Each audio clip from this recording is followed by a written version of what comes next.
नमस्कार साथियों, स्वागत है आपका अपने यूट्यूब चैनल डॉक्टर सैंडी पर। उम्मीद करता हूं आप सब लोग अच्छे होंगे।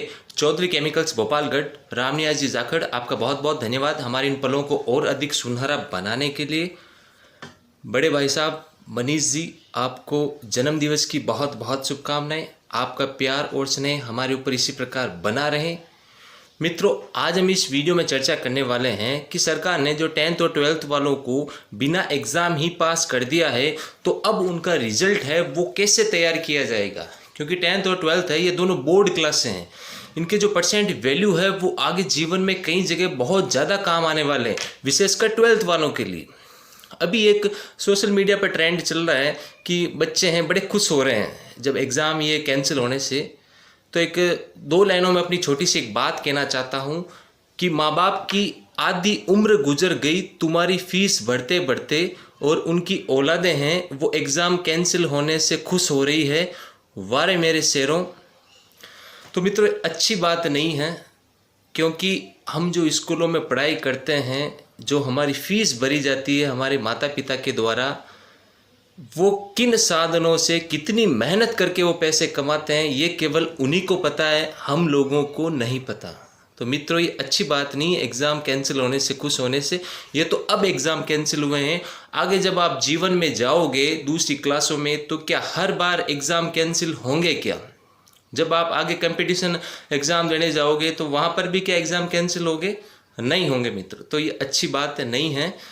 तो हम चर्चा करते हैं मित्रों कि उनका रिजल्ट है 10th और 12th वालों का कैसे तैयार किया जाएगा। तो सबसे पहले बात करते हैं सीबीएसई की, कि सीबीएसई ने सबसे पहले फैसला लिया था 10th और 12th एग्जाम कैंसिल करने का, और उसको देख के ही अपने राजस्थान सरकार ने हमारी जो आरबीएसई के 10th और 12th के एग्जाम है वो कैंसिल किए थे। तो सीबीएसई ने तो अपना रास्ता निकाल लिया है। सीबीएसई का कहना है कि हम तो 12th वालों का रिजल्ट तैयार करेंगे, तो उसमें 10th और 11th इन दोनों को जोड़ के हम 12th वालों का रिजल्ट तैयार करेंगे, और 10th के लिए हम 8th और 9th दोनों क्लासों को जोड़ के हैं वो रिजल्ट तैयार करेंगे। और सीबीएसई ने यह भी कहा है कि हमारा कोई बच्चा अगर इस रिजल्ट से संतुष्ट नहीं होता है, तो जब परिस्थितियां सामान्य होगी तो हम उनके लिए वो बच्चा एग्जाम भी दे सकता है। तो सीबीएसई ने तो ये फॉर्मूला अपनाया है, लेकिन अपनी राजस्थान सरकार है वो क्या फॉर्मूला अपनाने वाली है, तो अभी तो राजस्थान सरकार ने इसके लिए कोई गाइडलाइन तैयार नहीं की है। लेकिन हमारे हिसाब से जो गाइडलाइन हो सकती है वो इस प्रकार से हो सकती है कि 12th वालों के लिए क्या किया जाएगा, 10th और 11th को जोड़ के ही उनका रिजल्ट तैयार किया जा सकता है।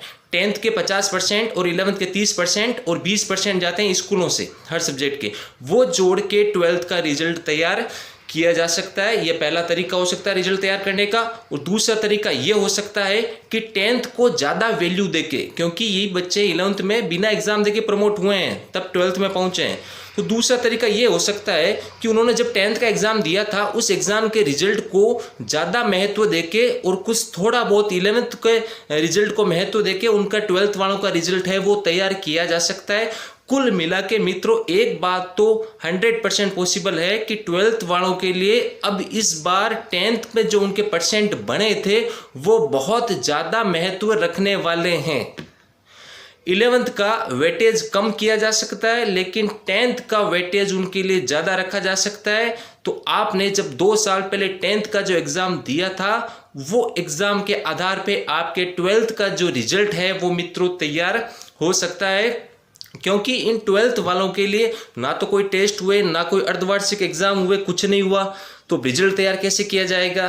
तो यही तरीका सामने आएगा कि 10th और 11th को जोड़ के उनका रिजल्ट तैयार किया जा सकता है। 50% 10th के, 30% 11th के, और 20% वैसे भी हर सब्जेक्ट से उनके जाते हैं स्कूलों की ओर से। तो ये जोड़ के उनका रिजल्ट तैयार किया जा सकता है। लेकिन जो विशेष महत्व मिलने वाला है 12th का रिजल्ट तैयार करने में, वो उनके जो 2 साल पहले उन्होंने जो 10th का एग्ज़ाम दिया था उस एग्ज़ाम के आधार पर ही, उस रिजल्ट के आधार पर ही 12th वालों का जो रिजल्ट है वो तैयार किया जा सकता है। और ऐसा ही 10th वालों के साथ हो सकता है कि 10th का रिजल्ट तैयार करने में 8वीं और 9वीं क्लास इन दोनों को जोड़ के 10th क्लास का रिजल्ट है वो तैयार किया जा सकता है। 8वीं के 50% और 9th क्लास के 30% और 20% है वो हर सब्जेक्ट में वैसे भी स्कूलों की तरफ से जाते हैं। और 10th के रिजल्ट में भी सबसे बड़ी जो भूमिका है, जब 10th क्लास का रिजल्ट तैयार किया जाएगा, उनकी मार्कशीट तैयार की जाएगी, तो उसमें सबसे बड़ी भूमिका है वो 8वीं क्लास के रिजल्ट की हो सकती है।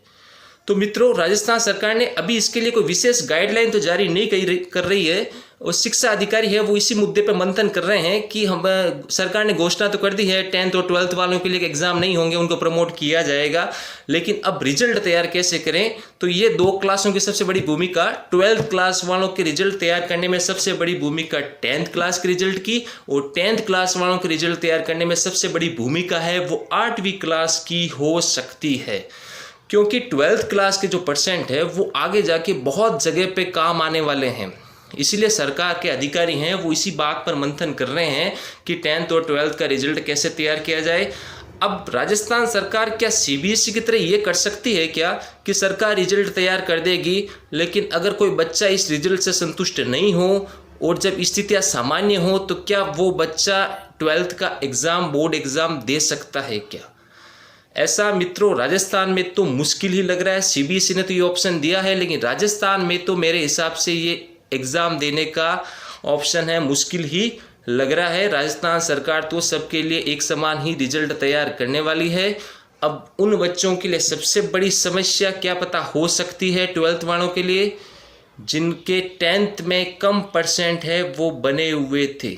अगर 10th को ज़्यादा वेटेज दिया जाता है तो उन बच्चों के इस बार 12th में है वो रिजल्ट है वो थोड़ा कम देखने को मिल सकता है। ये तो निश्चित है कि फेल तो किसी को नहीं किया जाएगा, 10th और 12th वालों को फेल तो किसी को नहीं किया जाएगा, लेकिन उनके रिजल्ट तैयार करने में उनकी पिछली कक्षाओं की और विशेषकर उनकी पिछली बोर्ड कक्षाओं को है वो विशेष महत्व है दिया जा सकता है। तो 12th वालों, आपके जो 10th का रिजल्ट था, जब आपने 10th का एग्ज़ाम दिया था उसका जो रिजल्ट था उसको ज़्यादा वेटेज दे के आपका रिजल्ट तैयार किया जा सकता है। और 10th वालों, आपने पिछले 2 साल पहले जो 8वीं क्लास का बोर्ड एग्ज़ाम दिया था उसके वेटेज को ज़्यादा देखकर आपका रिजल्ट है वो तैयार किया जा सकता है। हालांकि अभी तक मैं ये निश्चित कर देना चाहता हूं कि राजस्थान सरकार ने रिजल्ट तैयार करने के लिए कोई गाइडलाइन तैयार नहीं की है। ये सिर्फ एक हमारा अनुभव है, एक हमारा ओपिनियन है कि इस आधार पर रिजल्ट तैयार हो सकता है, लेकिन राजस्थान सरकार ने अभी तक इसके लिए कोई गाइडलाइन जारी नहीं की है। उम्मीद करता हूँ मित्रों इस वीडियो में आपको जो जानकारी मिली वो अच्छी लगी हो। अगर अच्छी लगी हो तो इस वीडियो को लाइक और शेयर करें और हमारे इस चैनल को सब्सक्राइब करें। बहुत जल्द मिलते हैं एक नए वीडियो के साथ।